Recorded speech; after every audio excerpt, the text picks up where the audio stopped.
Upat ka mga tao, lakip na usa ka bata nakaangkon og mga paso sa lawas suman miulbo ang butane canister dito sa barangay Tingob, Mandawi City.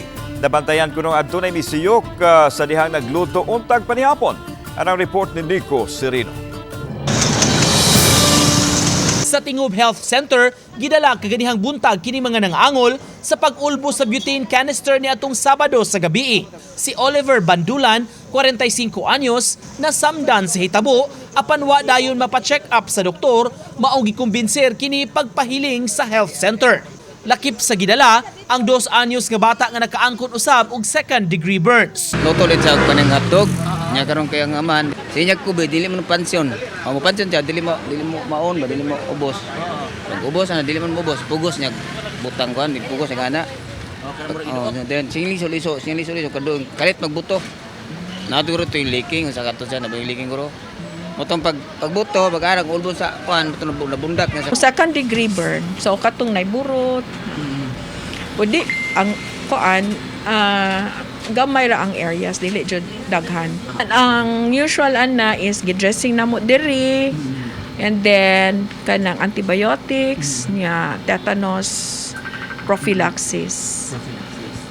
Nya daily ang dressing ana. Sa insidente nga nahitabo sa may sitio Upper Cadiz, 2 ka mga tao ang girespondihan dayon, gidala sa ambulansya ug nagpabilin pa sa ospital. Mao kini ang amahan sa bata nga si Jonel Alburo ug igsuon nga si Johnny. Nagpreparar unta og sudan para sa bata dihang mikalit pagbusikad ang stove. Maayo na lang gani kuno nga sa gawas sa balay nagluto ni adto higayuna. Iyo nila gahi man wala siguro tumatarong og saksak. Nisiyog.